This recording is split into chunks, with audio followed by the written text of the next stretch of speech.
Assalomu alaykum. Yaxshimisizlar? Yaxshiman. Video olyapman mana hozir. Anchadan beri o'zi Telegramga yozgandim. Bilmagan bir oy o'tdi, ikki oy o'tdi. Vaqt shunaqa tez o'tib ketadi. Bilmayman qolasiz shunaqa o'zi. Ya'ni oldin bir oy ko'pdek ko'rinardi. Hozir juda ko'p emas, ya'ni bir oy juda tez bo'lyapti. Bir yil juda tez. Chunki bir oyda hisoblasangiz yasha ya'ni ko'payib ketish qiyin demoqchiman. Chunki bir mehnat qilarkansiz, o'qirkansiz, boshi qiyin bo'ladi, lekin o'zi moslashasiz demoqchiman. O'qirsiz, yillab qurasiz, hech qachon oyda bitmaydi. Katta pul topsangiz ham oyda bitirish, ya'ni bir oylik pulingiz bilan bir narsa olib olish uchun qanchadir mehnat qilish kerak edi. Shuning uchun nima deydi, vaqt juda tez, sekin. Ya'ni men oldin o'ylardimki, ko'p narsa o'rganish kerak. Yo'q, endi oldin bittasini qolsa ham katta gap. Xuddi bilmadim, boshlab qo'yishki, ustolar hammasi o'ziniki va to'lg'masligi aniq. Chunki bilimim hozir ancha kamaygan, tarqalgan, endi yig'ilyapti. Endi nima deydi, bir ulg'ayib desak bo'ladimi bilmayman. Lekin bir yig'ilyapti desam bo'ladi. Endi yig'ishga harakat qilyapmanki, chala bilim ma'nosi, chala bilim chalasiga foyda keltirmasligini bildim. Boshimdan qanaqadir o'tdi. Chunki nimadir o'rganarkansiz, kelajakda hech qachon to'xtatmang. Chunki siz bunga vaqt sarflaysiz, to'xtatsangiz u kamayaveradi. Ilm, tajriba hammasi shu. Qilganingiz sari oshadi, lekin to'xtatsangizki, til o'rganyapsiz, o'sha narsada nimadir ko'ring, ya'ni har doim nimadir eshitib turing, gaplashib turing. Mana shu ma'noda o'zingizni bir o'stirib turmasangiz, o'sha yillab sarflamaysizmi? Uni to'g'risi hisobiga. Xullas, men ismim Hamodali, yoshim yaxshi o'ynagan bilmayman, lekin video yomg'ir yog'yapti. Yoshim 19. Andijon shahar tuman Oqto'lidanman. Qara. Yana uzatsam bo'ladi. Germaniyadaman. Germaniyaga kelganiga o'zi qancha bo'ldi? 9 oy bo'ladi yaqinda. Noyabr tugasa 9 oy bo'ladi. Va bu videoni qilishdan maqsad nima? Qaradim, o'z yoshlikdan men bir ikkita videolar qilganman. Ikkita hatto o'zi YouTube kanalimda ham bor. Bundan oldin bir esimda bor. Birinchidan videoni qo'yardim. Mana dehqon bola qilib, endi o'sha dehqonchilik qilardik. Dehqon bola qilib YouTube kanal ochgandim. Tak YouTube bo'laman. Meni rasa ko'rardik. Sen video pul topishni, aslida pul topayotganlar bo'lardi. Katta bo'lib o'qish bilan bo'lib, nasl qolib ketdi. Nasl qolib ketgan uchun kim o'yladi?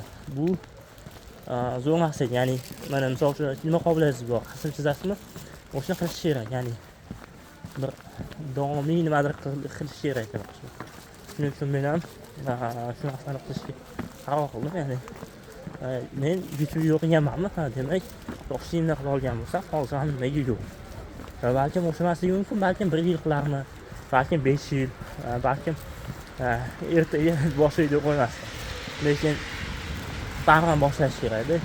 O'sha yaqinda hisob o'qigan allan ishlarni, ya'ni har doim boshlash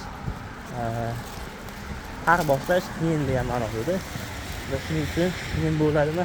Balkim vaqt ajratishdi, ammo men uchun yaxshi bo'ladiki, men hozir uylar bilan, qarindoshlarim bilan kam gaplashyapman va bu narsa menga nima beryapti desa, menga shu kam gapirganman. Oldin ko'p gaplashardim. Hozir ham yaqinda yolg'izlikda bor edi. Ishib boshlaganda o'zim gaplashni boshladim. Va bir narsani sezdimki, bu ya'ni chunki o'zim gaplasharkan, hozir men gapiryapman, qahramavzu haqida gapiryapman. Va hammasi qanaqadir bir mavzuda, ya'ni miyada ulanishni boshlaydi. Gapirishimda umuman gapirishimda, o'ylashimda bu narsalar yaxshilanadi degan ma'noda o'yladim. Shunday anaqa bor ekanki, men o'zim qilganman va yana unutib qo'yganman-da. Va hozir yana shu narsani qaytaryapmanki, qilmasam bo'lmasa nimaga? Chunki agar men o'zimni chiqmasam, fikrlarimni bir joyga joylamasam, bu menga insof keladi. Chunki hozir ana qilib nima deydi, tanlovlarni kamaytiradigan paytda 19 yosh o'zi katta qadam qo'yasiz, qanaqa ma'noda o'zi sizga, ya'ni sizni rivojlantirmasa nima deydi, qilmaysiz-da. Ya'ni o'zi sizga ko'p narsalar qiziqib bo'lishni boshlamaydi. Faqat o'zingiz, chunki endi meni nazrimda balkim men endi xarajatlarim o'zim bo'ynimga tushyapti. Endi men nima deydi, pul bilan o'zim ishlayapmanki, chunki bitta narsani oldin bilardim, qilishga sharoit yo'q. Ya'ni pul hisob ko'rish kerak deb o'ylayman. Ya'ni mana pul qolsangiz, ko'chada qolsangiz o'lib qolmaysiz. Bir kunga, bir oyga odam shunchaki tushunadi. Ya'ni bugun chiqib ishlamasam, bugun o'sha 5 ming topmasam, ertaga och qolaman degan ma'no. Va bu narsaga har doim siz, ya'ni shuning uchun aytadi-ku, har doim xarajat qilmasa, bir kun o'sha xarajatsiz ham o'tirib yurish kerak. Bir kun ovqat qilmasa ham, ya'ni momo choy olmasa, choyni suvni, doq suv bilan yashash kerak-da. Chunki o'shuning uchun hozir o'zimizga ro'za berilgan, ya'ni bir yilda bir ko'r, ya'ni ko'rgan yerda sen och qolyapsanki, yerda u och qolayotganlar har yil, ya'ni yil bo'yi och qolayotganlar bor degan ma'noda, balkim o'sha bizga ro'za tasdiqlangan deb o'ylayman.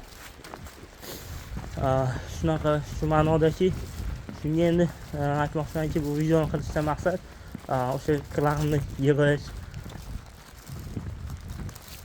Nima deydi, bu menga bir joy bo'ladiki, o'zim gapira olmagan, balki gapirishga vaqtim bo'lmagan yoki bir narsalarni aytib olayotgan joyim bo'lsa, shu yerda bir aytib ketishim mumkin. Ya'ni balkim tajriba etsa bo'ladi. Chunki bari rivojlanish boshqa, o'tdi boshdan bu narsa so'zim uydan o'zim bog'da yashayotgan bo'lsam, 5 yil bo'ldi. O'zi adashmasam bo'lsa 3 yil, 3 yildan oshyapti-da. 3 yilga qarab ketyapti deb o'ylayman. Shuning uchun ko'proq, ya'ni bu balkim tajribada, balkim xulosalar ko'payib qoldi. Bilim ko'paymadi, chunki buni keyin gaplashamiz-ku. Ya'ni bilim qaysi ma'nodaki, ko'p narsalarni o'rgandim, ammo bir narsani uzoq muddat qilmaganimga qilmadim demoqchiman. Ya'ni bir fanni uzoq muddat o'rganmadim. Bir ishni, bir hunarni o'rganmaganim afsuslarim bor, lekin nima deydi, bu tajriba. Ya'ni bir tomondan shukur qilish kerakki, ertaroq, ya'ni 19 yoshda men uchun kechuv, lekin chunki men o'zim bilaman, bular haqida gapiramiz-ku, lekin erta demoqchiman-da. Ya'ni bu uylanishdan oldin bo'ldi demoqchiman. Ya'ni uylanib bo'lmadi. Chunki hozir qaysidir ma'noda o'zim hayotimni ijod beryapman-da. Ya'ni hali ham endi hali bu bo'lmadiki, men nima deydi, bugun oilani majburiyat tushganda, ya'ni shundan oldin bo'ldi deb o'ylayman-da. Va qanaqadir ertaroq bo'lgani yaxshi deb o'ylayman. Ya'ni bu endi oqlash kerak emas demoqchi. Ya'ni nimaga oqlash demoqchimanki, bundan oldin ko'p narsalarni hisob qilganim uchun, ya'ni tushunardim-ku, endi bir nima deydi, o'qisa degan ma'noda ovoz ko'p aytardim, ammo bu mas'uliyat tushmaguncha bilmaysiz, yana ko'p narsalarni odatiylashib, zarralarni bilmay qolasiz. Ya'ni yillar davomida bilinadi.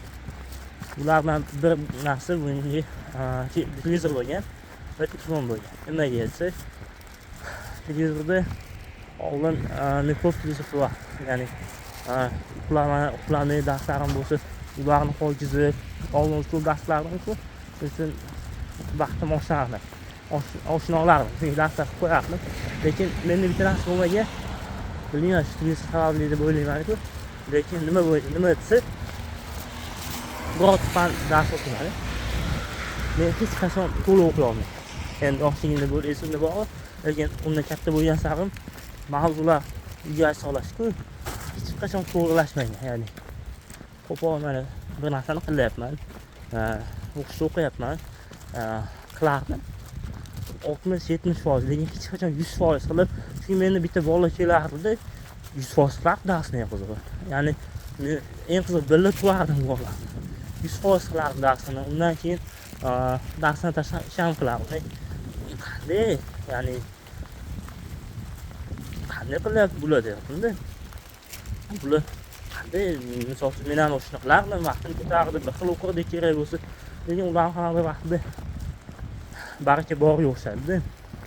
Ya'ni nimaga keyin o'yladimki, bu bir kunda bo'lib qolmaydi. Ya'ni o'sha menda qanaqadir o'sha yoshligimda o'qib, yaxshi o'qib, keyin ozgina orqaga qarab ketish bo'lsa, yillar davomida keyin sezgan bo'lsam, ularda bu teskari bo'lgan. Ya'ni ularda menda zo'r bo'lgan bo'lsa, pastga qarab ketib, ozgina o'sib, qanaqadir nima deydi, ko'rinmas joydan o'sishlar bo'lgan deb o'yladim. Va o'shuning uchun endi hammasi tajriba. Avvalo bu ertaroq bo'lgani yaxshi, ya'ni ertaroq qancha erta bo'lsa, shuncha yaxshi. Biz ham yaxshigina o'zimiz tushunish bo'yicha yashab tushundikki, o'sha endi o'shalardan bir video qilish, nimaga shu video qilsam, fikrlarim bilan bo'laman, gapiraman mana shunaqa, ba'zi narsalarni tan olarman. Chunki inson o'qishni boshlash uchun tan olish ham kerak-da. Ya'ni u xato, inson yasharkan xato qiladi, lekin katta xatolar emas. Misol uchun bizda chekish bo'lmagan, ichish bo'lmagan yoki qanaqadir qizlar bilan yurish bo'lmagan va bu qanaqadir zo'r bo'lgan. Nimaga desa, hozir umuman bu narsa yo'q hayot. Ya'ni nafs qo'zg'asa, ovqatga qo'zg'aydi. Misol uchun ko'p ovqat yeb qo'yishim mumkin, ko'p uxlab qo'yishim mumkin, ko'p internetda o'tirib qo'yishim mumkin, lekin boshqa narsalar yo'q-da. Mana misol uchun siqilib ketsam, ichishim kelmay qoladi. Ya'ni ichishga xohishim yo'q demoqchiman-da. Ya'ni alhamdulillah deya, balkim subhana Xudo xolasa, vallohu alam, lekin hozircha umuman endi keyin ham bu narsaga, chunki bu narsa yaxshi qanaqadir tushuntirilgan, yaxshi bir tajriba bo'lgan deb o'ylayman. Shuning uchun shunaqa ma'noda endi balki ko'p videolarni Xudo xolasa ko'p bunaqa gaplashaman. Keyingi safar sekin o'sish bo'ladi. Shu endi hozir ko'payib ketmasin, chunki boshida o'ylayapmanki, mana ko'payib ketib, video ham uzun bo'lib qoladi. Lekin balkim sekin mana shunaqa yoki qaytariladigan so'zlar inshaalloh ancha kamayadi. Shu bugun boshlash, xudo xolasa asta-asta endi bittasi shunaqa video olaman, ikkinchisi nemis tilida olaman. Buni nemis tilida Telegram kanalida o'ziga chiqadi. Nimaga? Chunki u qiziq emas. Unda uzunroq gapiraman. Ya'ni gapirish harakat qilib har kuni video qo'yaman. O'zimga imkoniyat tanlayapman. Shuning uchun bu qanaqadir kerakli narsa. Va ikkinchisi mana shu. Bu nimaga desa, bu tak o'zi uyda bo'lsam, uyda gapira olaman, tanishlarimga bemalol o'tirib soatlab gapira olaman-da. Vaqtim bo'ladi, vaqtim bo'lib qoladi demoqchiman. Lekin bunaqa vaqt bo'lmayapti hozir. Ya'ni men kimdir bilan bir darsdan keyin, ishdan keyin yoki soatlab gaplasha olmayapman. Chunki agar u yoqda bo'lsam men bilaman-da, va gapira olaman deb o'ylardim. Lekin bilmadim endi, shunaqa deb o'ylayman. Chunki O'zbekistonda rosa kimdir bilan gaplashishim kelsa, ishdan yo'ldami, tanishlarim ko'p, aytadigan gapimni gapira olardim. Lekin o'sha betga kelib bunaqa vaqt yo'q. Internetda ham juda anaqa emas, qulay emas. Shuning uchun eng yaxshisi shu, o'sha nima o'zi qanaqa ketyapti, nimalar qilyapman. Shular bo'yicha xudo xolasa ulashib, balkim Germaniya bo'yicha ham videolar qilish niyat bor. Alohida bir how to come Germany desa, qanday qilib Germaniyaga kelgansan desa, shu aeroport bilan aeroportda samolyotga kelganman dedi-ku, mashinaga o'xshab. Mana shunaqa videolar ham qilish niyat bor, xudo xolasa. Mayli, yaxshi tomonlar, juda kech bo'lib qoldi bizda. Xudo xolasa, mana shu bir yangilikni qilish niyat bilan yozdik. Inshaalloh davom ettirishga harakat qilamiz. Chunki bu bizga bir nima deydi, entertainment bo'ladi. Yaxshi, chunki kimdir anaqa qilsa, nimadir misol uchun tanishmoqchi bo'lsa, bir ko'rib videolarni bir unga ham mana shu bor ekan deb turib, nima deydi, kundalik bo'ladi o'zim uchun va qolganlar uchun balkim o'sha ayta olmagan fikrlarni berish va nimadirlar qilmoqchi bo'lsam, balkim o'sha nima deydi, chunki gapirgan sarim bir fikrlar kelib qoladi. Shuning uchun mana shu o'zim uchun ham bir o'sish bo'ladi deb o'ylayman. Hammaga xayr, yaxshi qolinglar. Bir obuna bo'linglar demayman, chunki hali fikrlarim aniq emas. Shuning uchun xayr deb qolamiz. Keyingi videogacha